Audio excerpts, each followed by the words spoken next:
Muy buenas noches, estimados colegas.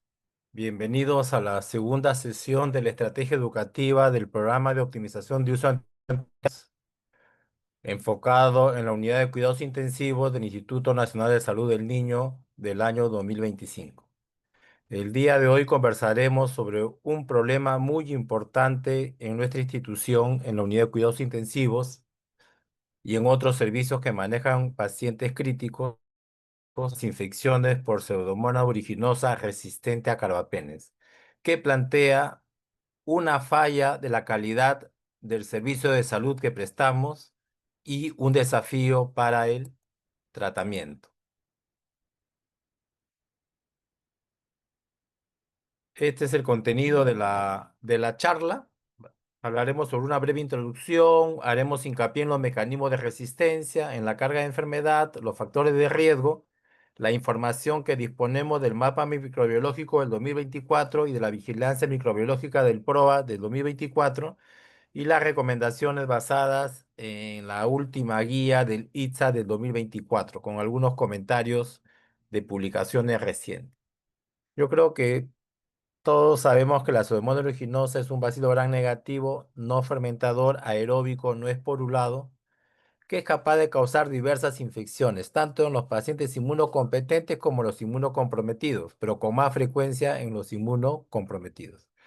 Es un bacilo gram negativo no fermentador de fuente ambiental. Generalmente tiene una predilección por las superficies húmedas de agua dulce, siendo los reservorios en el entorno hospitalario, pues los ambientes húmedos, como son los lavatorios, los caños de agua, los lavaderos, los cepillos de dientes, la máquina de hielo, las soluciones desinfectantes, los jabones sólidos, los equipos de terapia respiratoria, los endoscopios, o sea, todo ambiente en el cual vemos humedad favorece el crecimiento de la Pseudomonas aeruginosa. La Pseudomonas aeruginosa es una bacteria que tiene múltiples mecanismos de resistencia, ya sea constitutivos o adquiridos, y es muy versátil porque puede tener más de un mecanismo de resistencia y tiene diferentes factores de virulencia que en conjunto explican el amplio espectro de infecciones que pueden causar y que cada vez el tratamiento sea más difícil debido a la extremadamente resistencia o a lo difícil de tratar que son estas bacterias resistentes. Y además debemos recordar que tiene la capacidad de formar biopelículas, ya sea en las superficies epiteliales, ya sea en los lúmenos de los dispositivos médicos, lo cual permite evadir el sistema inmune y evadir la acción de los antimicrobianos. Pseudomonas aeruginosa es el paradigma de la resistencia antimicrobiana. Y cuando hablamos de Pseudomonas resistente a carbapenems, esta puede ser mediada por una resistencia intrínseca, por la producción de beta-lactamasa de tipo AMC inducible, por bomba de expulsión, por baja permeabilidad al ingreso de los antimicrobianos, por resistencia mediada por mutaciones, puede presentar resistencia durante el tratamiento antibiótico, puede adquirir resistencia horizontalmente a través de plásmidos, principalmente carbapenemasas, lo cual lleva a la propagación de cepas multiresistentes, que el mecanismo la vía más frecuente es a través de las manos contaminadas o las superficies contaminadas. Y agregar a este problema la producción de estas biopelículas o biofilms, que como hemos mencionado, permiten evadir el sistema inmune y la acción de los antimicrobianos. La resistencia mediada por mutaciones puede inactivar una gran variedad de antibióticos. Por ejemplo, la sobreexpresión de la beta-lactamasa de tipo AMC inactiva la ceftazidima, el cefepime, el pipetazo, el astronam. Pueden estas mutaciones conferir una concentración reducida del antibiótico dentro de la bacteria, ya sea por sobreexpresión de bombas de expulsión que eliminan el antimicrobiano que ha ingresado a la bacteria, o inactivación o represión de las porinas, que son proteínas a través de las cuales penetran ciertos antimicrobianos, como los carbapenems, o modificación del diana, como es el caso de la DNA girasa en las quinolonas o del lípido A en las polimixinas. De la que nosotros usamos es la colistina. Entonces, este es un cuadro que resume los diferentes mecanismos de resistencia a los principales antibióticos antiseudomónicos.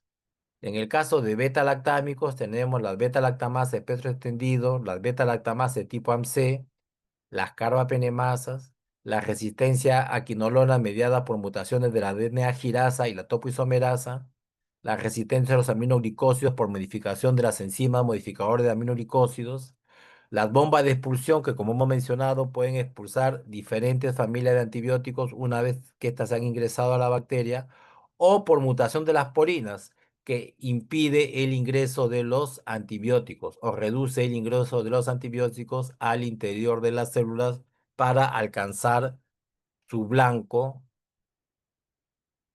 con el cual ejercen su efecto antibacteriano. ¿Cuáles son los fenotipos de resistencia pseudomonas originosa resistente a carbapenems? O sea, una pseudomonas originosa puede ser resistente a carbapenems por uno o una combinación de varios mecanismos de resistencia.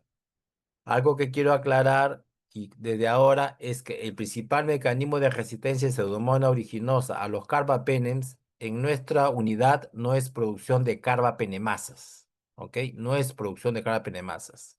De los aislamientos que nosotros hemos vigilado y vamos a mostrar más adelante, los principales mecanismos de resistencia no es producción de carbapenemasas, sino es déficit de porina más hiperproducción de beta-lactamasa de tipo AMC o hiperexpresión de bomba de expulsión, o la combinación de hiperexpresión de bomba de expulsión más déficit de porina e hiperproducción de beta-lactamasa de tipo AMC. Y con menos frecuencia la producción de carbapenemasas, ya sea la de tipo B, que son las metalocarbapenemasas, como el BIN, NDM y MP, que es el tipo de carbapenemasa para las cuales no tenemos opciones de tratamiento eficaces y seguras, o la producción de las carbapenemasas tipo A, como la KPC y la GES, para la cual sí en nuestro medio tenemos opciones de tratamiento que debemos incluirlas en las guías de diagnóstico y tratamiento de infecciones en pacientes en unidad de cuidados intensivos, porque este antibiótico ya está disponible en nuestro medio. En relación a la carga de enfermedad, pues Pseudomonas originosa está entre las primeras 6 bacterias importantes como carga de enfermedad de infecciones por bacterias resistentes. ¿Y cuáles son las que están asociadas a mayor mortalidad atribuible? La Pseudomonas originosa resistente a carbapenemes. ¿Ok? Entonces, la mayor carga de enfermedad asociada a mortalidad atribuible por Pseudomonas originosa son las infecciones por Pseudomonas originosa resistente a carbapenems.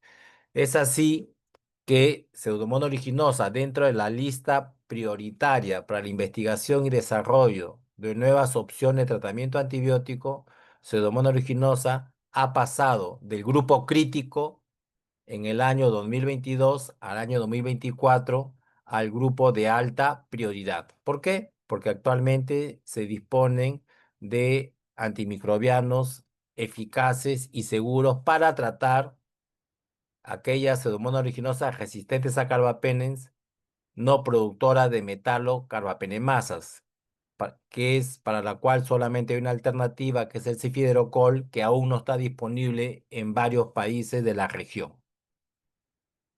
¿Cuáles son las localizaciones más frecuentes que se ven en la práctica y que tienen experiencia ustedes que manejan pacientes críticos asociadas a Pseudomonas originosa? La neumonía asociada a ventilación, la infección del torrente sanguíneo asociada a catéter venoso central, la infección del tracto urinario asociada a catéter urinario permanente y las infecciones intraabdominales en pacientes con cirugías previas, sobre todo 2 o más cirugías y que son hospitalizados en las unidades de cuidados intensivos. ¿Cuál es la población de riesgo de infecciones por Pseudomonas originosa? Yo creo que ya todos conocemos los pacientes quemados, en general los pacientes con hospitalización prolongada, los pacientes con fibrosis quística, los inmunocomprometidos. Si bien es cierto, Puede ser una infección adquirida en la comunidad, como la otitis media del nadador, como la foliculitis del nadador, más es una infección asociada a la atención en salud. Y en aquellas poblaciones usuarias de drogas endovenosas, también es un problema las infecciones por Pseudomonas aeruginosa. Y dentro del entorno hospitalario, la población de mayor riesgo de infecciones por Pseudomonas aeruginosa son aquellos pacientes hospitalizados en unidades críticas que son sometidos a procedimientos invasivos, dispositivos médicos. Cuanto más días de hospitalización, cuanto más permanencia de dispositivos médicos, aumenta el riesgo de infecciones por Pseudomonas aeruginosa en general, sobre todo si hay malas prácticas o prácticas no apropiadas de prevención y control de infecciones asociadas a la atención en salud. ¿Por qué? Porque las infecciones por Pseudomonas aeruginosa resistente a carbapenems en niños básicamente se ve en niños con infecciones asociadas a la atención en salud, ya sea en unidades de cuidados intensivos neonatales, unidades de cuidados intensivos pediátricas y unidades oncológicas. ¿Cuáles son los gram negativos resistentes a carbapenems más prevalentes en estas unidades? Pues las Klebsiella pneumoniae, Enterobacter y la Pseudomonas aeruginosa resistente a carbapenems. ¿Cuáles son los factores de riesgo para colonización o infección por Pseudomonas aeruginosa carbapenems? Es exposición previa a antibióticos en los últimos 30 días. ¿Cuáles son los antibióticos que se han asociado como factor de riesgo de colonización e infección por Pseudomonas aeruginosa resistente a carbapenems? La cefalosporina de tercera generación, estamos hablando de ceftriaxona, ceftazidima, las quinolonas, principalmente ciprofloxacino, y los carbapenems. En nuestro hospital, meropenem, que es el carbapenem que tenemos disponible. El uso de dispositivos médicos, como intubación endotraqueal, ventilación mecánica, catéter venoso central, catéteres urinarios permanentes, catéteres de derivaciones ventriculares externas, el ingreso a UCI, cirugías previas, sobre todo cirugías abdominales, las estancias hospitalarias prolongadas y las presencias de comorbilidades. Y dentro de estas, las más frecuentes es insuficiencia renal, paciente en terapia de reemplazo renal y con menos frecuencia en edad pediátrica, paciente con diabetes mellitus. Ahora, las enfermedades que comprometen el sistema inmune también son un factor de riesgo, pero en nuestra UCI es el factor de riesgo menos frecuente. Lo más frecuente es uso previo de antibióticos, presencia de dispositivos médicos, estancias en UCI mayores de 7 días, cirugías previas y estancias hospitalarias prolongadas, ¿ok? Son los factores más frecuentes. ¿Por qué es importante revisar el tema de la Pseudomonas aeruginosa resistente a carbapenems? ¿Por qué? Porque es un factor de riesgo de mortalidad. O sea, el tener una infección por una Pseudomonas aeruginosa resistente a carbapenems aumenta el riesgo de morir en 3.5 veces. Otros factores de riesgo son la neutropenia, la sepsis, que aumenta el riesgo en 8, sobre todo pacientes con bacteremia por Pseudomonas resistente a carbapenems, la presencia de ventilación mecánica, y la terapia empírica inicial inapropiada, ¿no? Entonces, la terapia empírica inicial inapropiada es un factor de riesgo importante asociado a mortalidad cuando estamos frente a pseudomonas resistentes a carbapenems, incrementando el riesgo en 5 a 6 veces. Se ha tratado de clasificar las Pseudomonas aeruginosa resistente a los antimicrobianos y tenemos la definición de Pseudomonas multiresistente cuando es resistente al menos 3 de los antibióticos antiseudomónicos tradicionales, la Pseudomonas extremadamente resistente cuando solamente es sensible a uno o dos de los antibióticos con acción antiseudomónica tradicionales, la Pseudomonas pandrogo-resistente, en las cuales no hay opciones de tratamiento disponible porque es resistente a todos los antimicrobianos con actividad antiseudomónica, y una definición que es la que se usa actualmente porque está asociada a mortalidad y nos ayuda a poder elegir la terapia antimicrobiana, es la Pseudomonas DTR. ¿Qué significa DTR en inglés? es Pseudomonas aeruginosa de difícil tratamiento. ¿Cuál es la definición de Pseudomonas aeruginosa de difícil tratamiento?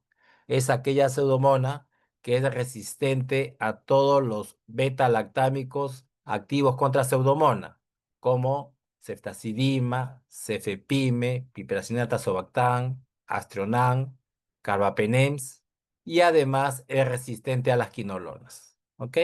Entonces, vamos a llamar a pseudomona DTR o de difícil tratamiento a las pseudomonas que es resistente a todos los beta-lactámicos antiseudomónicos como ceftazidima, cefepime, pipetazo, aztreonam, carbapenems antiseudomónicos como el meropenem, el imipenem, y además es resistente a las quinolonas como ciprofloxacino y levofloxacino, dejándonos con pocas opciones de tratamiento que son menos eficaces y son menos seguras, como son los aminoglicósidos, principalmente amicacina y tobramicina, las polimixinas como la polimixina B y la colistina, de la cual solamente tenemos disponible en nuestro medio la colistina, y la fosfomicina por vía parenteral, que no la tenemos disponible en nuestro medio.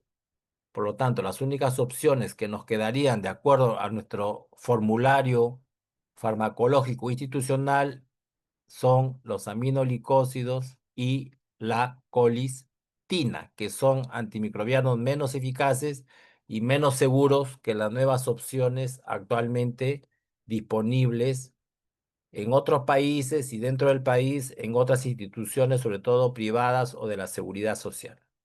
¿Por qué es importante poder determinar si una pseudomona cumple con el criterio de DTR? Porque las pseudomonas DTR son las que están asociadas a una mayor mortalidad. ¿Por qué? Porque tienen menos opciones de tratamiento. Ahora, ¿qué es importante recordar? Que no todas las pseudomonas aeruginosa resistentes a carbapenems encajan en la categoría de DTR. O sea, uno puede tener una pseudomona aeruginosa resistente a carbapenems, pero que no encaje en la definición de DTR, que significa que tenemos otras opciones de tratamiento. O sea, hay sensibilidad a otros antimicrobianos antipseudomónicos tradicionales. Y el otro aspecto importante es que no toda pseudomonas resistente a carbapenems es por producción de carbapenemasa. Ya hemos mencionado que en nuestra unidad el principal mecanismo de resistencia de Pseudomonas a carbapenems no es la producción de carbapenemasas. Sí, tenemos Pseudomonas productores de carbapenemasas, pero no es el mecanismo más frecuente de resistencia a carbapenems. Y ustedes pueden ver que la mortalidad ajustada en infección del torrente sanguíneo en Pseudomonas originosa es mayor cuando la Pseudomonas es DTR. Pues es muy importante poder identificar los aislamientos de Pseudomonas DTR. Vuelvo a recordarles que Pseudomonas DTR es aquella Pseudomonas originosa resistente a ceftazidima, cefepime, pipetazo, aztreonam, carbapenémicos como meropenem e imipenem, y a las quinolonas como ciprofloxacino y levofloxacino. Si la pseudomona es resistente a carbapenem, pero no DTR, la mortalidad es de un 35%. ¿Por qué? Porque todavía tenemos otras opciones de tratamiento. Igual, si es MDR, que no incluye resistencia a carbapenems, la mortalidad baja a un 25%. Y si solamente es resistente a quinolonas, la mortalidad baja a un 18%. Entonces, es muy importante a partir de ahora, para los colegas que aún no tenían el conocimiento de la definición de DTR, es siempre que tengan aislamiento de Pseudomonas aeruginosa en muestras, ya sea de aspirado traqueal, de hemocultivo, de urocultivo o cultivo de secreciones en pacientes, ya sea colonizados o infectados, definir si pertenece al grupo de pseudomonas DTR o de difícil tratamiento. Ahora, ¿cuándo sospechar la producción de carbapenemasa? Porque podemos tener una pseudomonas originosa resistente a carbapenems, pero como ya les mencioné, en la mayoría de los casos en nuestra unidad no es por producción de carbapenemasas. ¿Cuándo sospechar producción de carbapenemasas? cuando el MIC para ceftazidima es mayor o igual a 32 y el MIC para meropenem es mayor o igual a 8. Entonces, en el laboratorio, si el MIC para ceftazidima es mayor o igual a 32 y el MIC para meropenem es mayor o igual a 8, se hace la prueba de detección de carbapenemasa. En nuestra institución se realiza la prueba de captura para detectar la presencia de carbapenemasa. Estas pruebas de captura pueden ser el carba-NP o el Blue Carba. Estas son pruebas que solamente nos van a decir hay presencia o no de carbapenemasa. Si esta prueba de capturas son positivas, o sea, detectan producción de carbapenemasas, se hacen las pruebas de diferenciación, que pueden ser por métodos bioquímicos, ¿no? Probando sensibilidad al ETA, o puede ser por pruebas inmunocromatográficas, como el lateral flu, que también tenemos disponible en nuestra institución. El lateral flu básicamente nos detecta 5 tipos de carbapenemasas.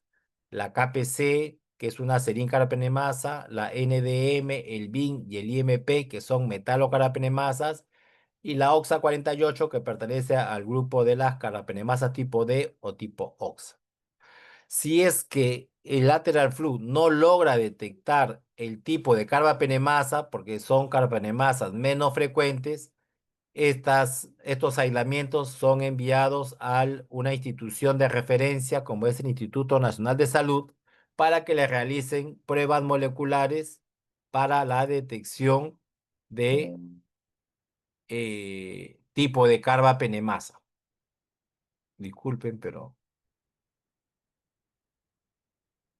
¿Ok? Entonces, en nuestro instituto, cuando ustedes vean un antibiograma en cual aíslan Pseudomonas aeruginosa, busquen si tienen la prueba que dice carbapenemasa positivo o carbapenemasa negativo. Y van a ver que la mayoría de los casos son carbapenemasa negativo. Cuando es carbapenemasa positivo, le hacen el lateral flu y pueden informar KPC, NDM, BIN y MP.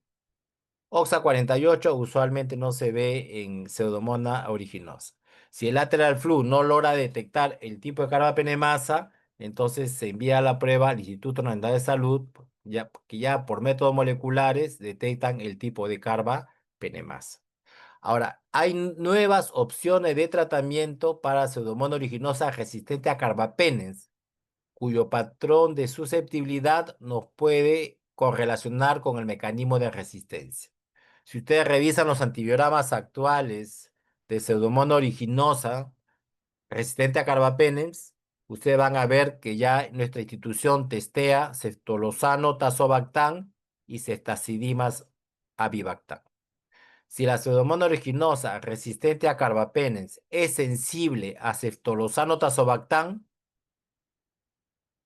en el 99% de los casos no es productor de carbapenemasa. O sea, la sensibilidad de ceftolozano tazobactam implica no producción de carbapenemasa. ¿Por qué? Porque tazobactam no tiene actividad contra las carbapenemasas. Entonces, si es sensible, en el 99.99% de los casos no es productor de carbapenemasa. Si es resistente, sí, esto se asocia a producción de carbapenemasa. Entonces, la resistencia a ceftriaxona tazobactam nos debe inferir a pensar, a pensar que el mecanismo de resistencia es producción de algún tipo de carbapenemasa. No nos dice cuál, algún tipo. La ceftazidima avibactam es otra nueva alternativa de tratamiento para enterobacterias resistentes a carbapenems y también para casos de Pseudomonas aeruginosa resistente a carbapenems.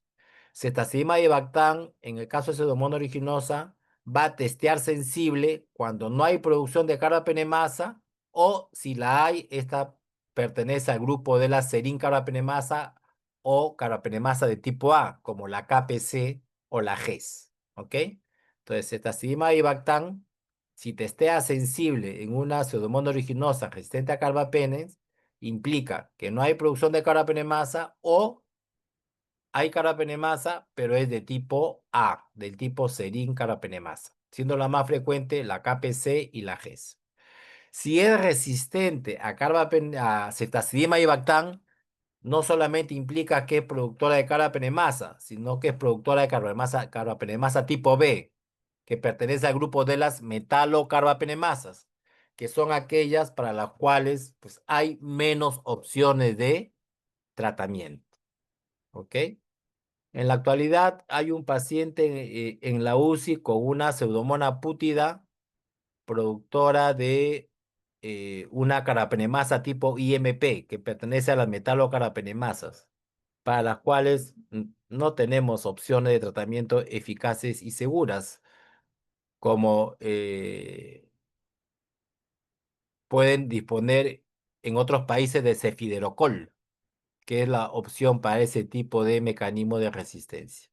Entonces, este es el mapa microbiológico del 2024 en relación a hemocultivos. Estos son hemocultivos con aislamiento de Pseudomonas aeruginosa en el instituto en general, en pacientes hospitalizados. Como ustedes pueden ver, esto es sensibilidad. Sensibilidad a imipenem, meropenem, 77%. ¿Ok? En hemocultivos, ¿no? Sensibilidad a ceftazidima, 84%. Y sensibilidad a ceftolozano tazobactam, 88%. ¿Ok? 88%. Entonces, en la UCI, ya si ustedes sospechan pseudomona, como vamos a hacer más adelante, la terapia de primera línea no debe ser un carbapenem. ¿Por qué? Porque incluso ceftazidima tiene mayor sensibilidad que carbapenem cuando hablamos de Pseudomonas aeruginosa. Y la sensibilidad del 88% a ceftolozano tazobactam nos dice que el principal mecanismo de resistencia no es producción de carbapenemasa, porque en el 88% de los casos es sensible a ceftolozano tazobactam. Y esta es la vigilancia activa que realizamos en aislamientos de Pseudomonas aeruginosa en hemocultivos, cultivo de aspirado traqueal y cultivo de orina. Como en el caso de Acinetobacter que conversamos en la sesión anterior, si nosotros aislamos Pseudomonas en un hemocultivo, esto implica bacteremia por Pseudomonas e implica infección. ¿Ok? Acá no hay duda. No es contaminación, es infección. Y en esta vigilancia del 2024, ¿no? Pseudomonas aeruginosa se detectaron 3 hemocultivos positivos, disculpen, 5 hemocultivos positivos, de los cuales 3 fueron resistentes a carbapenems. ¿Ok? De 5 hemocultivos positivos a Pseudomonas aeruginosa, 3 fueron resistentes a carbapenem. ¿Ok? Y de 45,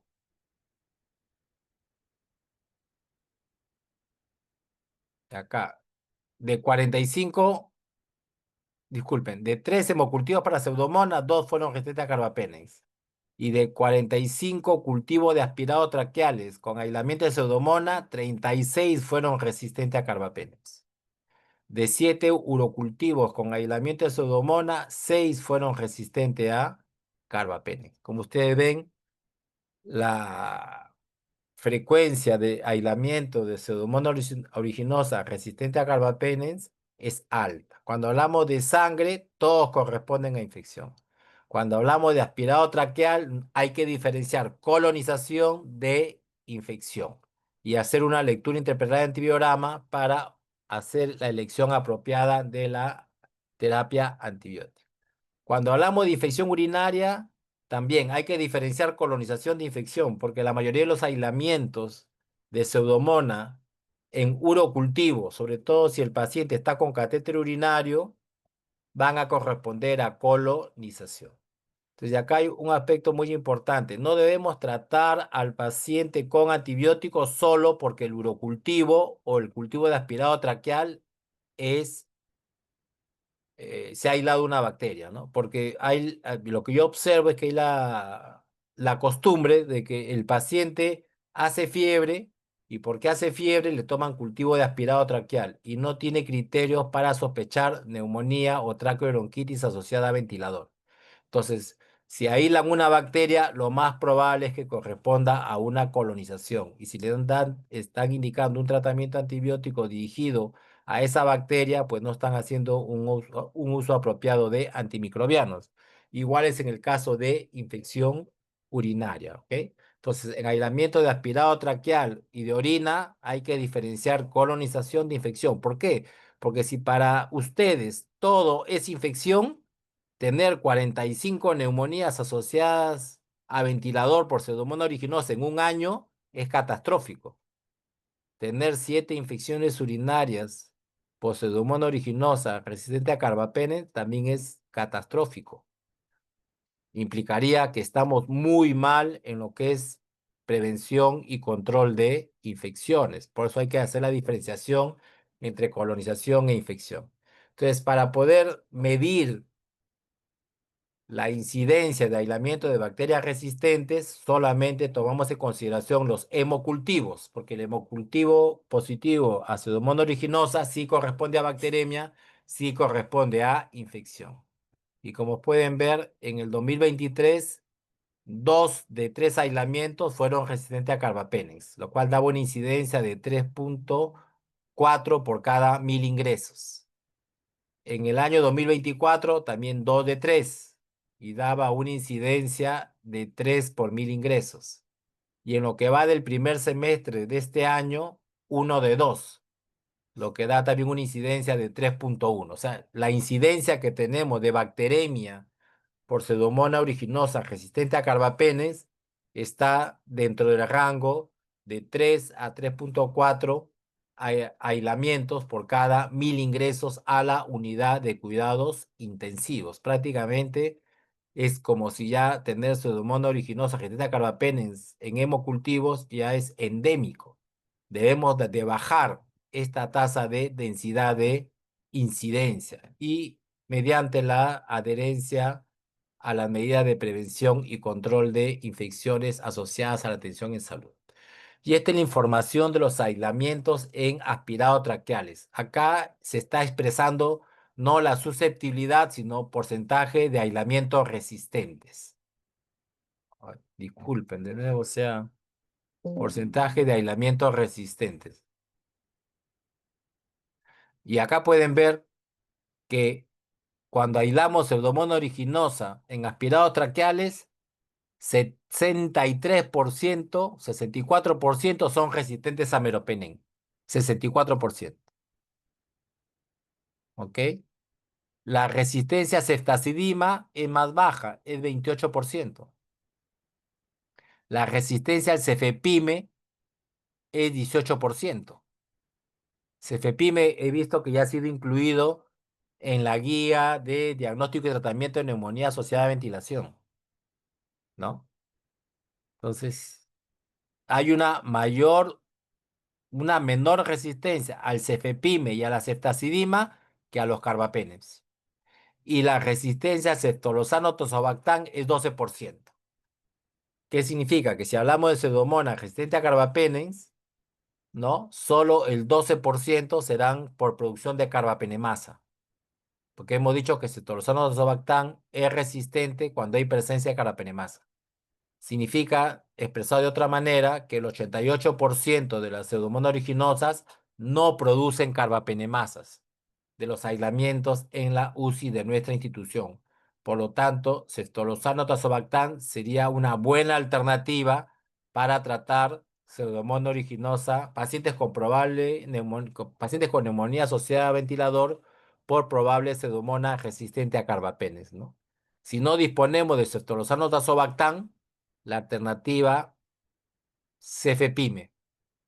Y si no tenemos ninguna de las dos, sería ceftazidima. Por lo tanto, si sospechan una neumonía asociada a ventilador, el combo no es mero banco, sino pensar en ceftazidima.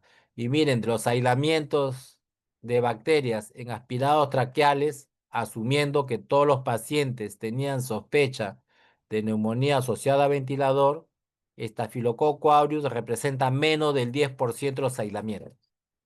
De 294 aislamientos, solamente 20. Entonces, no hay justificación para que en todo paciente que se sospeche o que tenga criterios de neumonía asociada a ventilación, se inicie la combinación de antiseudomónicos más porque para eso se usa la vancomicina, para cubrir Staphylococcus aureus meticilino resistente. Si el paciente está séptico, el paciente está chocado o tiene una neumonía necrosante o con empiema, sí se justifica la asociación de la cobertura de un gran negativo con vancomicina. Pero si el paciente no está séptico, está hemodinámicamente estable, no tiene empiema, no tiene necrosis, deberíamos enfocarnos para cubrir primariamente Pseudomonas aeruginosa. Y el antibiótico de primera línea no debería ser un carbapenem, porque la resistencia a carbapenem es alta en los aislamientos de Pseudomonas aeruginosa, en aspirados traqueales, en la unidad de cuidados intensivos de nuestro instituto. Ante la falta de disponibilidad de Cefepime por el momento, porque ya si está ingresado en la guía clínica de NAP, debería solicitarse la compra. Es por eso que uno de los problemas que veo yo al aprobar la guía clínica, la guía de diagnóstico y tratamiento de neumonía asociada a ventilador elaborada por la UCI, es que no ha contado con el visto bueno o la aprobación de farmacia, que es el que hace la compra del medicamento, ni del PROA, a diferencia de la guía de infección urinaria, que sí cuenta con el visto bueno del PROA y de farmacia. Entonces yo sugeriría que reevalúen, y esto ya depende también de la Oficina de Gestión de la Calidad, y esa guía deba ser presentada como se recomendó al, a un grupo de médicos intensivistas que incluyan el colega que elaboró la guía, los médicos de infectología, que son los que van a autorizar el uso de antibióticos de reserva, farmacia, que son los que van a hacer la compra, y el PROA, pues que da el visto bueno para la regulación de los antimicrobianos. Y cuando se aíslan carbapenemasas en Pseudomonas aeruginosa resistente a carbapenems, ¿no? Que es el mecanismo de resistencia menos frecuente, las carbapenemasas que se aíslan usualmente son metalocarbapenemasas, lo cual nos deja pues con muy pocas opciones de tratamiento. La mayoría son metalocarbapenemasas, ya sea BIM, IMP, combinación de BIM más IMP o metalocarbapenemasas que no han podido ser detectadas por la inmunocromatografía y se han tenido que enviar al Instituto Nacional de Salud para su tipificación. Entonces, ¿cuáles son las recomendaciones de la Sociedad Americana de Enfermedades Infecciosas basadas en la guía de 2024 para el tratamiento de bacilo gram negativos resistentes? En primer lugar, siempre que aislamos Pseudomonas aeruginosa de muestras clínicas, debemos diferenciar infección de colonización. Ya hemos mencionado que si lo aislamos de un fluido normalmente estéril, como podría ser sangre, líquido cefalorraquídeo o una muestra de un absceso obtenida por punción, es infección, ¿ok? Pero si la obtenemos de muestras de localizaciones normalmente no estériles, como puede ser cultivo de aspirados traqueales o cultivos de orina en pacientes con catéteres urinarios, puede corresponder a colonización. Por lo tanto, acá es muy importante hacer la evaluación clínico, laboratorial y por imágenes para poder determinar si nuestro aislamiento corresponde a infección o a colonización. Recordar que la mayoría de los aislamientos en aspirados traqueales en pacientes que no tienen criterios de traqueobronquitis o neumonía corresponden a colonización, al igual que los aislamientos en muestras de orina de pacientes con catéteres urinarios permanentes.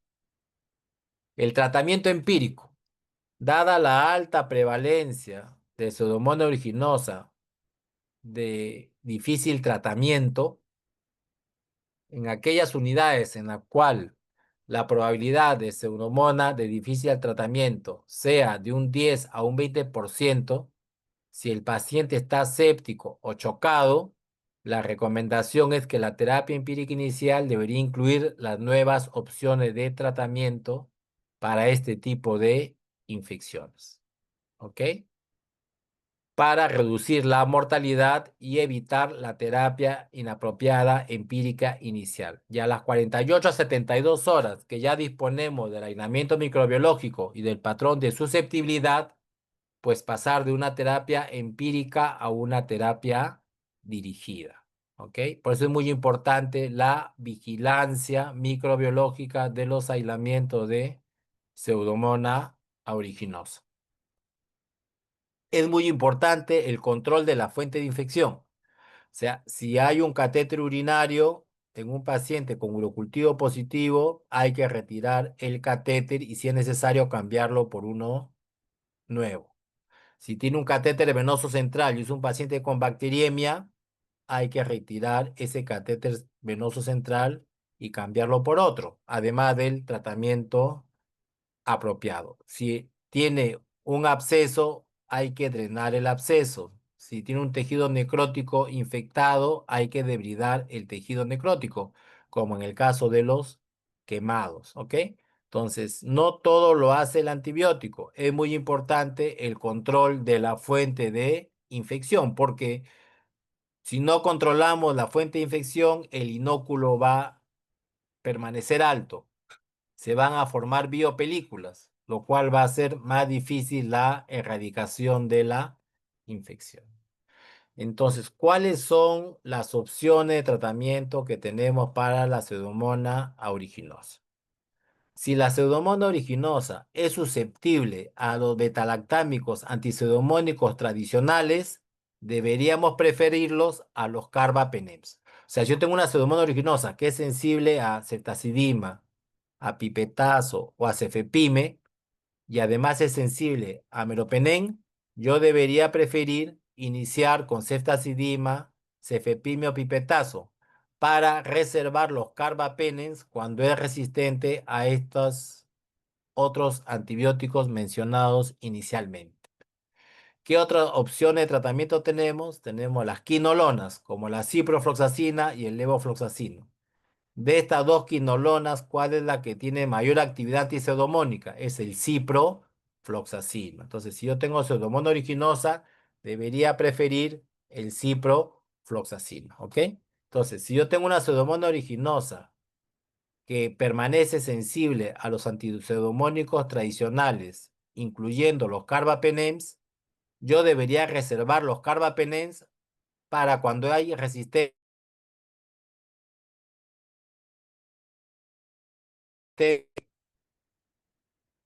Si yo tengo una pseudomona resistente a carbapenems, pero sensible a otros antipseudomónicos tradicionales, lo cual implicaría que no es productora de carbapenemasa, porque cuando es productora de carbapenemasa, no solamente confiere resistencia a carbapenems, sino también confiere resistencia a los otros betalactámicos antipseudomónicos. Entonces, ustedes van a tener aislamientos en los cuales hay resistencia a meropenem y imipenem, pero sensibilidad a ceftazidima, cefepime o pipetazo. En estos casos se recomienda, si el paciente no está en estado crítico y hay un buen control de la fuente de infección, usar estos antipseudomónicos tradicionales a los cuales tiene susceptibilidad confirmada, pero debería usarse a dosis altas y en infusión de 3 horas. O sea, ceftazidima 150 miligramos por kilo dividido en cada 8 horas en infusión de 3 horas, o cefepime 150 miligramos por kilo día dividido en cada 8 horas en infusión de 3 horas, o piperacilina tazobactam 400 miligramos por kilo día dividido en cada 8 horas en infusión de 3 a 4 horas, ¿ok? Entonces, si tenemos una pseudomonas aeruginosa resistente a carbapenems, pero sensible a otros beta-lactámicos tradicionales, y el paciente no está críticamente enfermo y hay un buen control de la fuente de infección, pudiéramos usar estas alternativas que muestran sensibilidad, pero en dosis altas y en infusión extendida de 3 a 4 horas. Dentro de las nuevas opciones de tratamiento para Pseudomonas aeruginosa resistente a carbapenems, como habíamos mencionado, tenemos el ceftriaxona tazobactam, que no tiene actividad cuando la Pseudomonas es productora de carbapenemasa. tenemos la ceftazidima bivactán, penenrelebactán, que no tienen actividad contra la Pseudomonas aeruginosa, productora de metalocarbapenemasa o carbapenemasa tipo B. Y tenemos el cefiderocol en la guía, pero no en nuestro medio y no en la mayoría de los países de América Latina, que es el nuevo beta-lactámico con actividad siderófora, que sí tiene actividad contra Pseudomonas aeruginosa, productora de carbapenemasa tipo B, metalocarbapenemasa. De estas tres antimicrobianos, ¿cuáles tenemos en nuestro medio? Tenemos eftolosano tazobactán y ceftazidima bivactán. Y mi relebactán todavía no lo tenemos en nuestro medio. Por lo tanto, estos dos antimicrobianos deberían estar incluidos dentro de la guía para diagnóstico y tratamiento de neumonía asociada a ventilador. De lo que tengo conocimiento, sí están incluidos, pero deberían contar con la aprobación de farmacia, del servicio de infectología y del PROA para que se puedan hacer las compras en los pacientes que lo necesiten.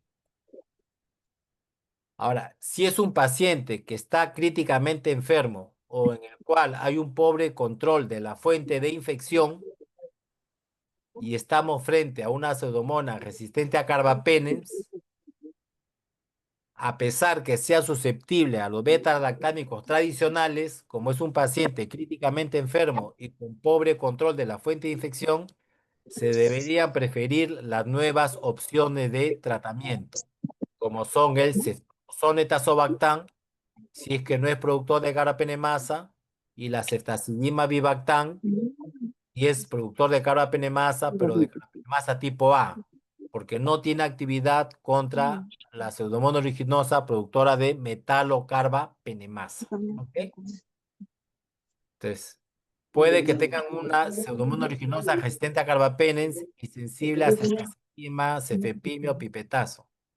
Si el paciente no está críticamente enfermo y hay un control del foco, pueden usar ceftazidima, cefepimio, pipetazo a dosis altas en infusión de 3 horas. Pero si el paciente está críticamente enfermo o hay un pobre control de la fuente de infección, deberíamos preferir ceftriaxone en primer lugar, si es que no es productor de carbapenemasa, y si es productor de carbapenemasa, pero tipo A, la alternativa es ceftazidima avibactam, porque no tenemos imipenem-relebactam en nuestro medio.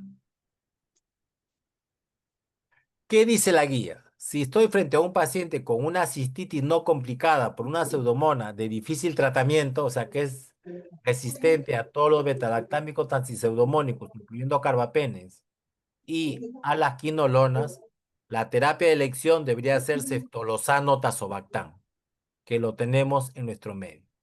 Y en segundo lugar, ceftazidima bivactam. Una alternativa, si estamos frente a una cistitis no complicada, es dosis única de amikacina o de tobramicina.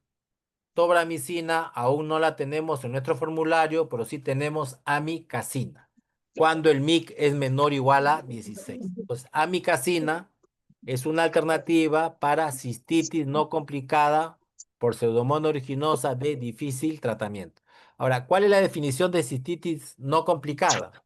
Paciente con síntomas urinarios bajos, que no tiene criterio de pielonefritis o de ITU complicada y que no tiene alteración anátomo-funcional de la vía urinaria ni tiene catéter urinario. Esa es la denominación de cistitis no complicada. Por favor, apaguen el micrófono. Hay un participante que está con el micrófono prendido. Por favor, apaguen el micrófono. ¿Cuál es el tratamiento en el caso que estemos frente a una infección del tracto urinario complicada o una pielonefritis aguda? El pacientito que tiene fiebre, Hola, calofrío, la persona con nombre Nina, por favor apague su micrófono. Disculpe, doctor.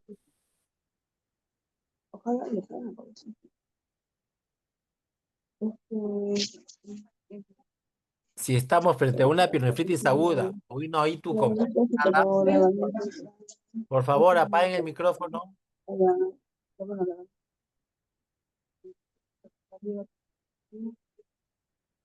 Nina, apaga el micrófono, por favor. Entonces, si estamos frente a una pielonefritis o a una ITU complicada y estamos frente a una pseudomona de difícil tratamiento, o sea, que es resistente a todos los beta-lactámicos antipseudomónicos, incluyendo carbapenem, y a las quinolonas, la alternativa es ceftolozano tazobactam y en segundo lugar, ceftazidima avibactam, siempre y cuando no sea productora de metalocarbapenemasa. Ante la falta de disponibilidad de estas nuevas opciones de tratamiento, ¿qué alternativas tenemos? Tenemos aminoglicósidos como amicacina y toramicina en dosis únicas diarias por 7 días, ¿ok? Recordar, en dosis única diaria por 7 días.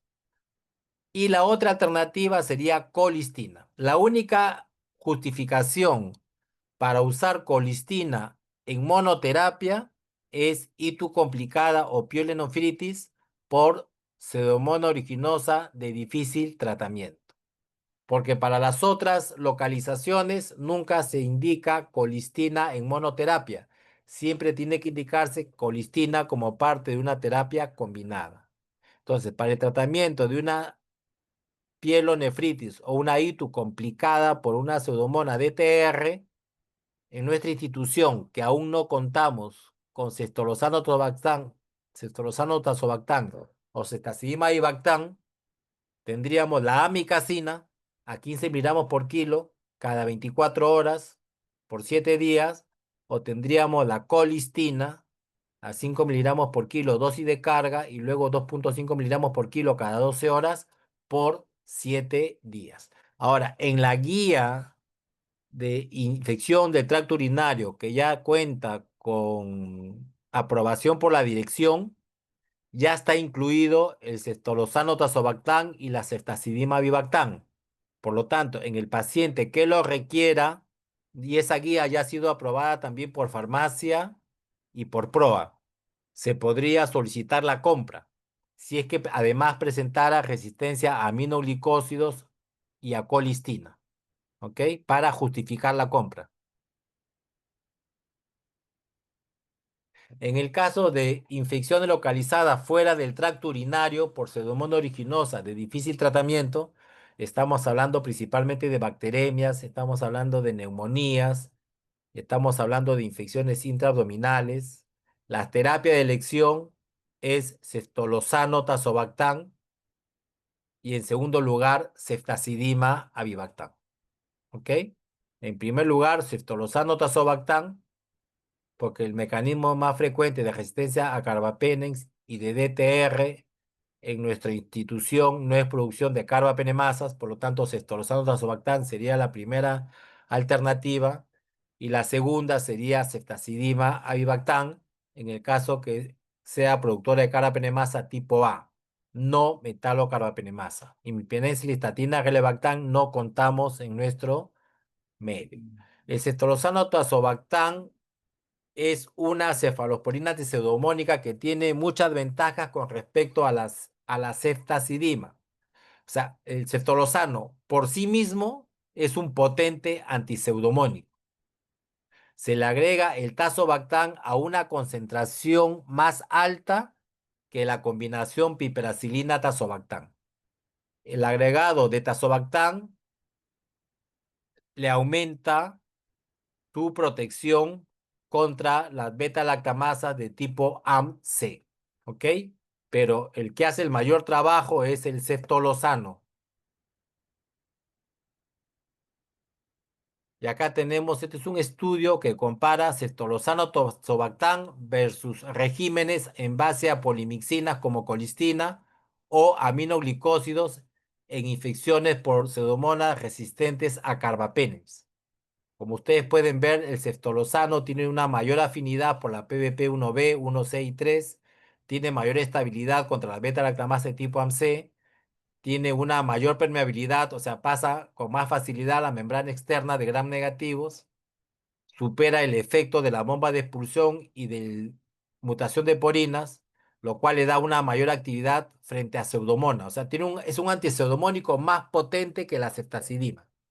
Y el tazobactam va a inhibir las beta-lactamasa de tipo AMC y las BLE, pero no es activo frente a carbapenemasas.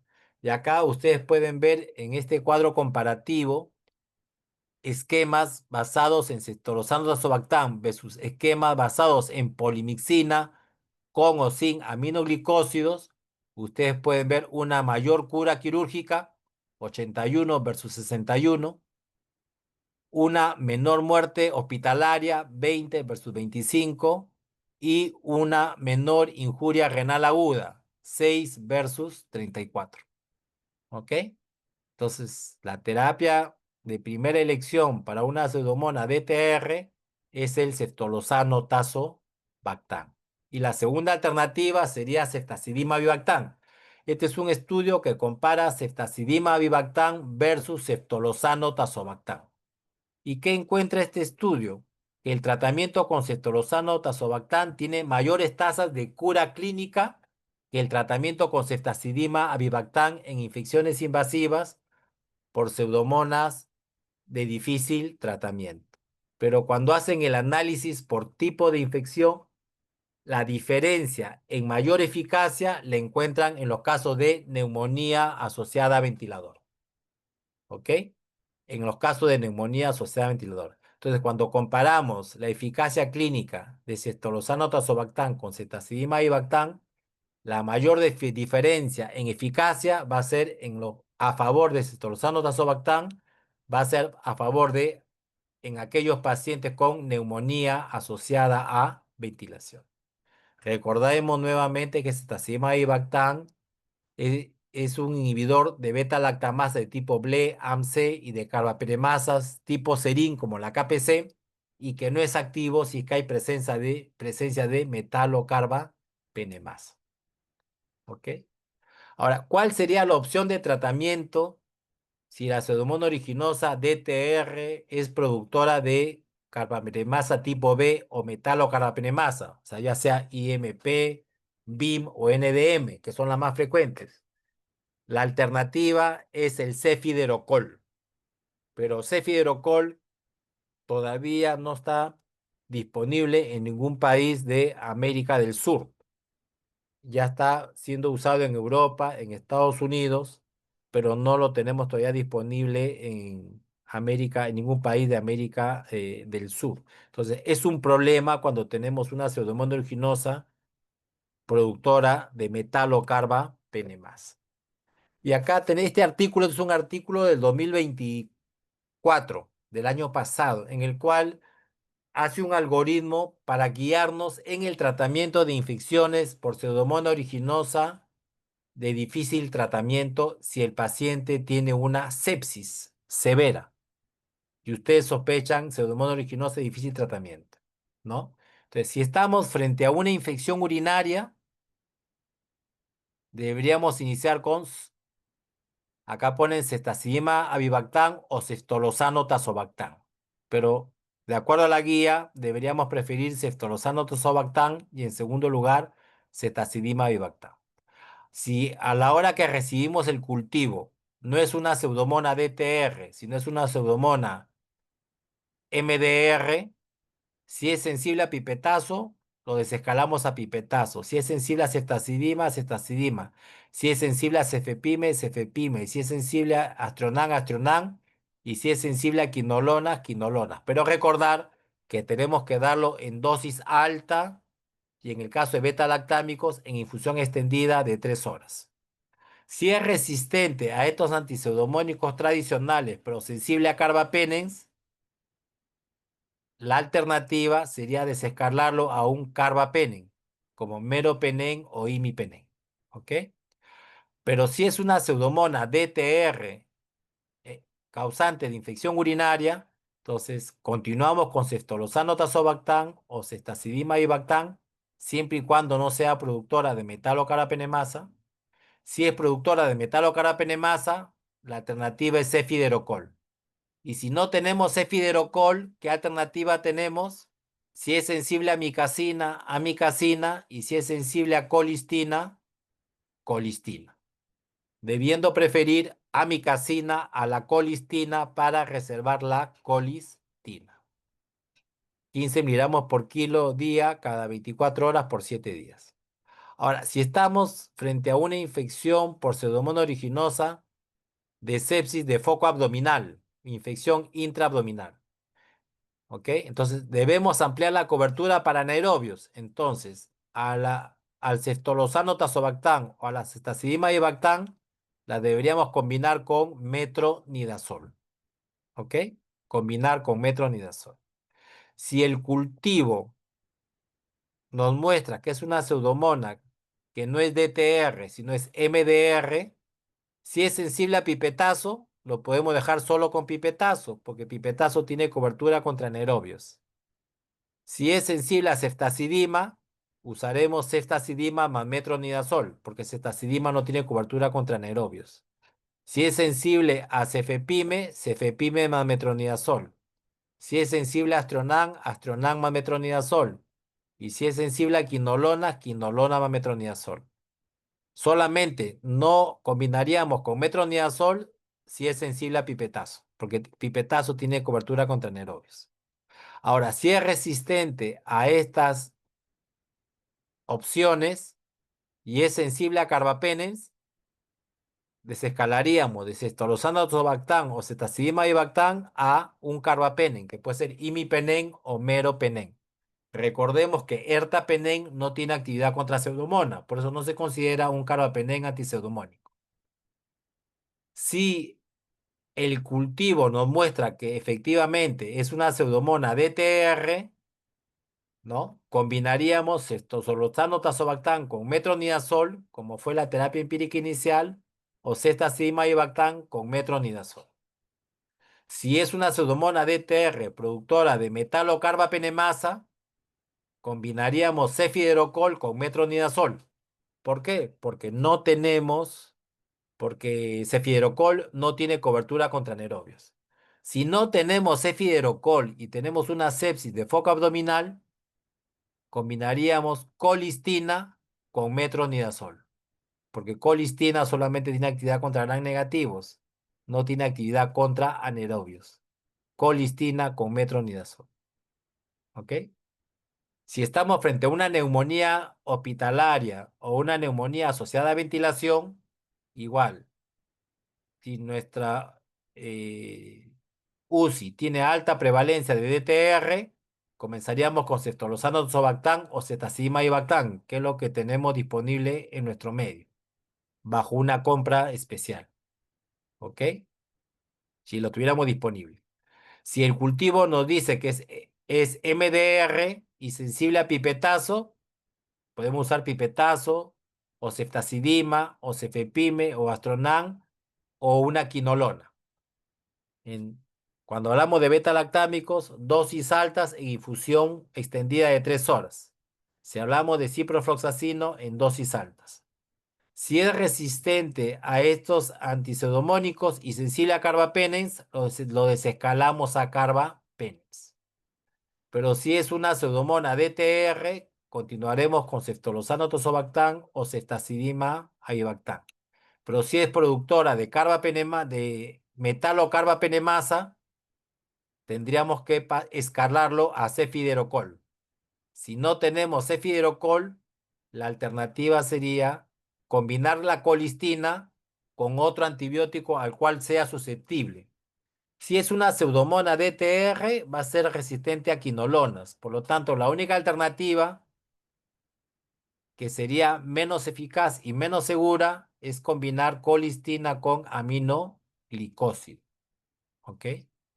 Pero vamos a ver que hay la otra alternativa de combinar colistina con meropenem, siempre y cuando el MIC para meropenem sea menor o igual a 8.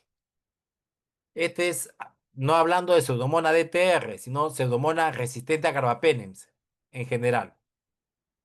Si la prevalencia de pseudomonas resistente a carbapenem es alta, igual que en el anterior, ceftalozano tazobactam o ceftazidima ibactam. Solamente agregaríamos metronidazol si es foco abdominal. Si es una pseudomonas originosa resistente a carbapenems,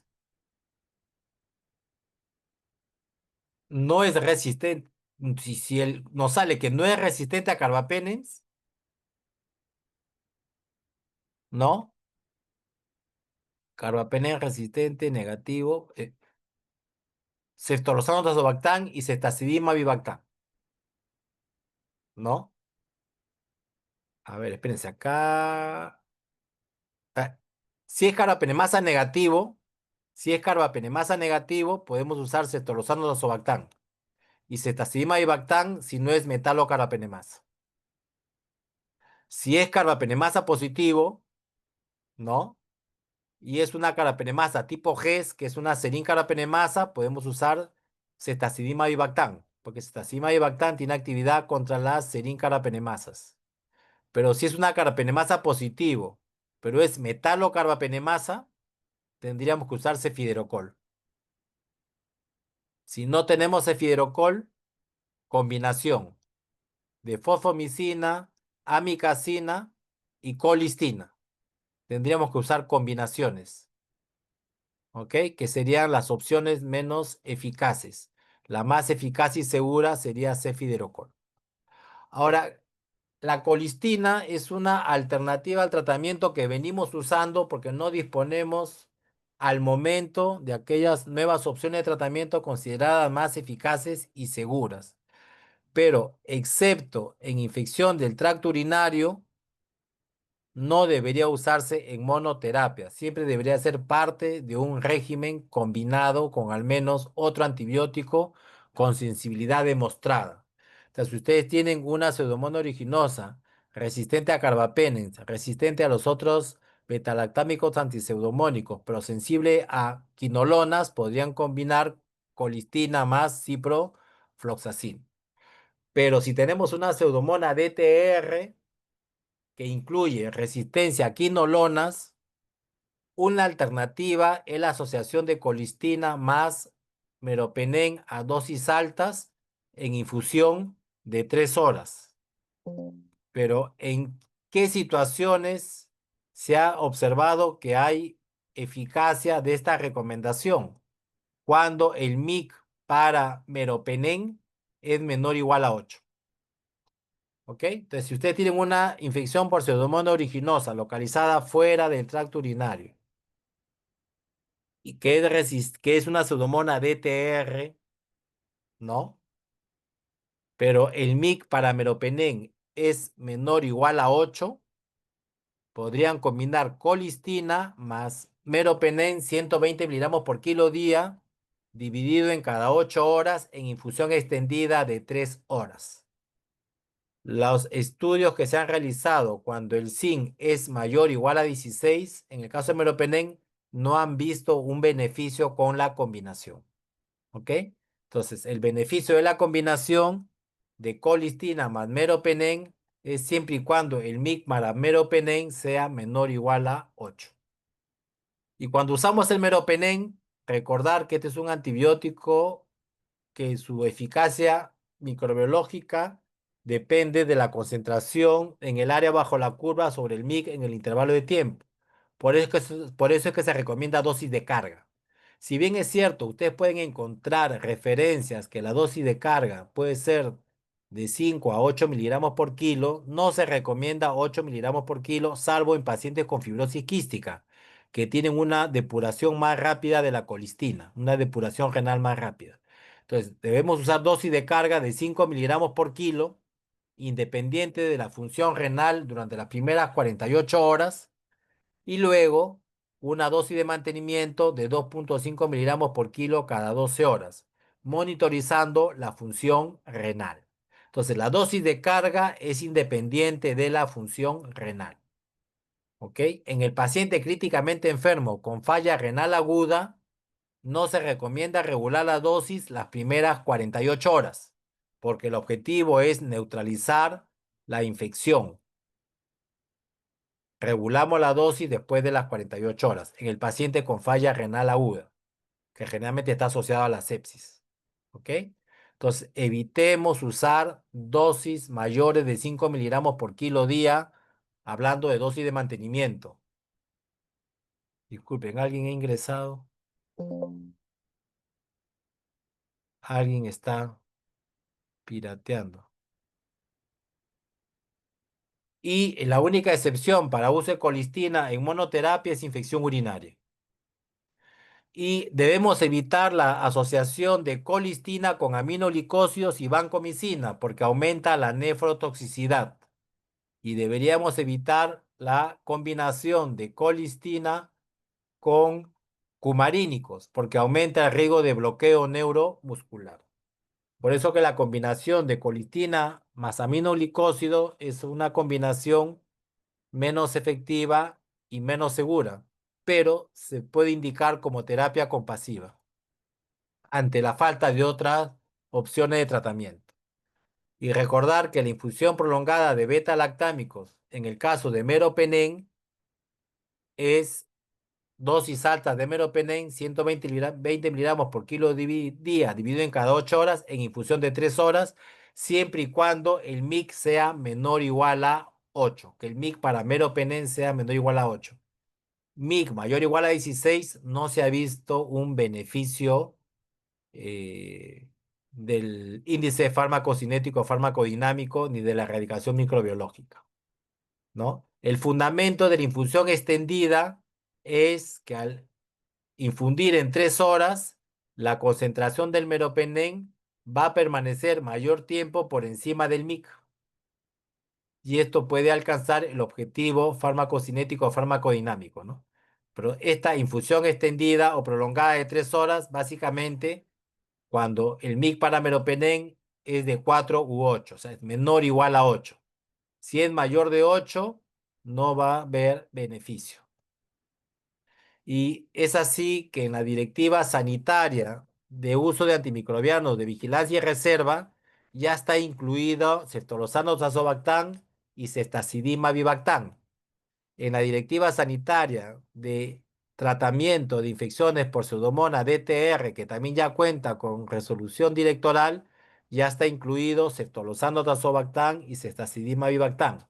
Pero para que se puedan hacer compras especiales en los casos que lo requieran, deben estar incluidas en las guías de diagnóstico y tratamiento y deben contar con la aprobación de farmacia y del PROA para que pase al comité farmacológico para su aprobación para la compra por situaciones especiales, porque todavía no está incluido en nuestro formulario.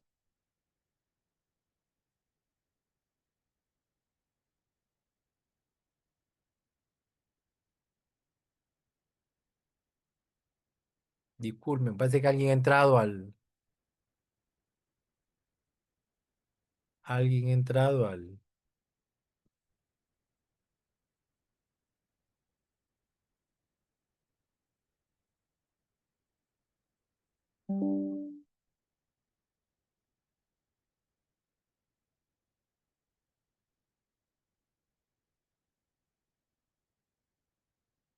Ok.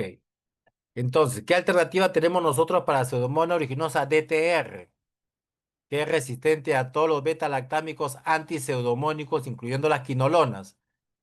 Ante la falta de disponibilidad de ceftolozano tazobactam, cetacima y bactam, o en el caso de producción de metalocarbapenemasas de cefidrocol. La combinación de colistina, 5 miligramos por kilo dosis de carga, luego 2,5 miligramos por kilo dosis cada 12 horas, más meropenem, siempre y cuando el MIC para meropenem sea menor o igual a 8, a 40 miligramos por kilo dosis cada 8 horas, en infusión de 3 horas.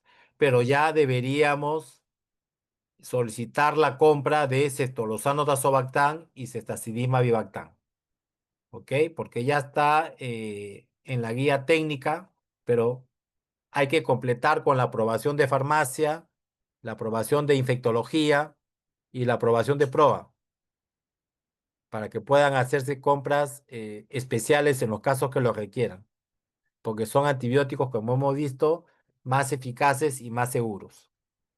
¿Ok? La duración de la terapia de una infección por una bacteria resistente no difiere de la duración de la terapia de una infección por una bacteria sensible. ¿Ok? En la actualidad, los estudios muestran que para la gran mayoría de casos de neumonía asociada a ventilación, de pielonefritis, de ITU complicada, de infección intraabdominal o de bacteremias por gram negativos, los tratamientos acortados no son inferiores a los tratamientos tradicionalmente extendidos de 10, 14, 21 días. ¿Ok? Entonces, para la mayoría de los casos, cuando es una infección no severa, cuando hay un apropiado control de la fuente de infección, cuando hay una concordancia entre el aislamiento y el antibiótico que está recibiendo al paciente en relación a la susceptibilidad, si es un antibiótico que alcanza altas concentraciones en el sitio de la infección, se administra la dosis e intervalo de dosis apropiados y hay una evolución francamente favorable a las primeras 24 a 48 horas, pues 7 días de tratamiento debería ser la regla y la excepción debería ser 14 días de tratamiento. Y recordar que es muy importante la estrategia handshake, que consiste en el poder de las pequeñas y continuas interacciones para generar cambio en el comportamiento. Y esto es muy importante, la difusión de las guías clínicas, la retroalimentación y el soporte en la toma de decisiones. ¿Por qué? Porque el proceso de prescripción de antimicrobianos es un proceso complejo de toma de decisiones en el cual no solamente influye el conocimiento del médico, su experticia, sino su criterio clínico, y esto debe estar basado, apoyado por las guías clínicas que deben estar basadas en la evidencia, ¿ok?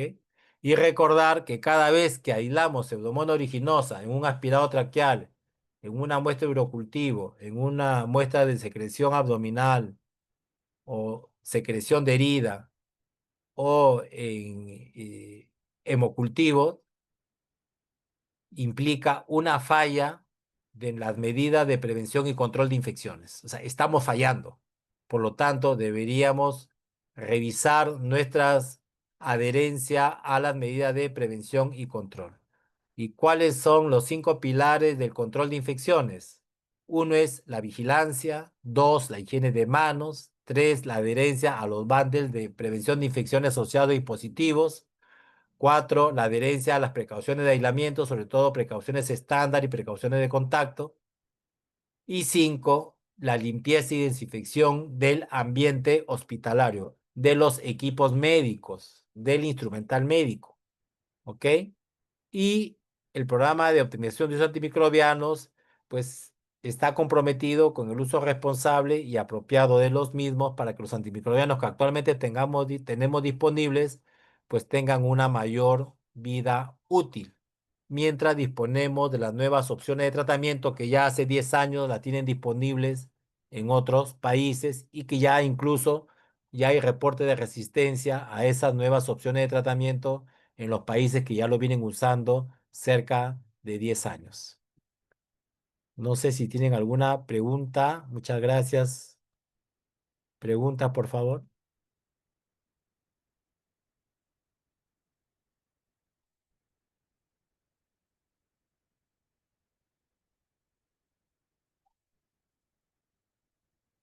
¿Alguna pregunta?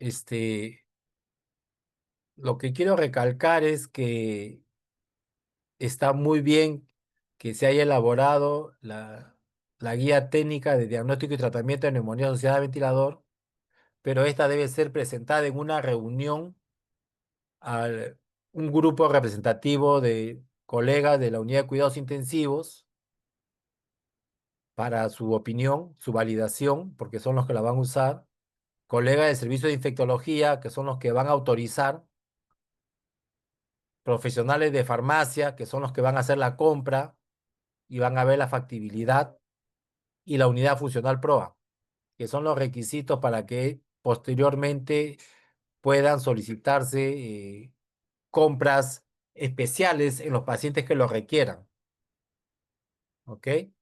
Como se está haciendo ya en otros hospitales en los cuales ya se está comprando ceftriaxona, tazobactam y ceftazidima y bactam. Y el otro aspecto importante, hacer un uso apropiado de la colistina, ¿no? O sea, no podemos dar terapia empírica con colistina en forma generalizada. porque ya se está reportando resistencia.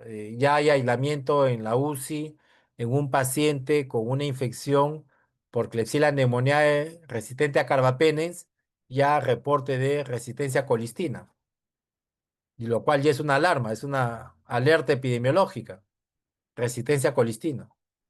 Entonces hay que hacer un uso apropiado de la única alternativa que disponemos en la actualidad. ¿Alguna pregunta?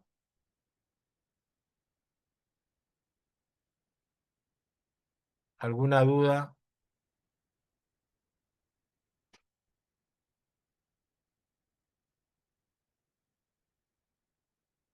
Bueno, si no hay ninguna pregunta, esta conferencia queda grabada y va a estar en el sitio web de la estrategia educativa de prueba de la UCI del instituto para que puedan accederla las veces que lo crean necesario, y durante las rondas estoy presto a responder cualquier inquietud o aclarar cualquier punto. Muchas gracias. Hasta luego. Gracias, doctor.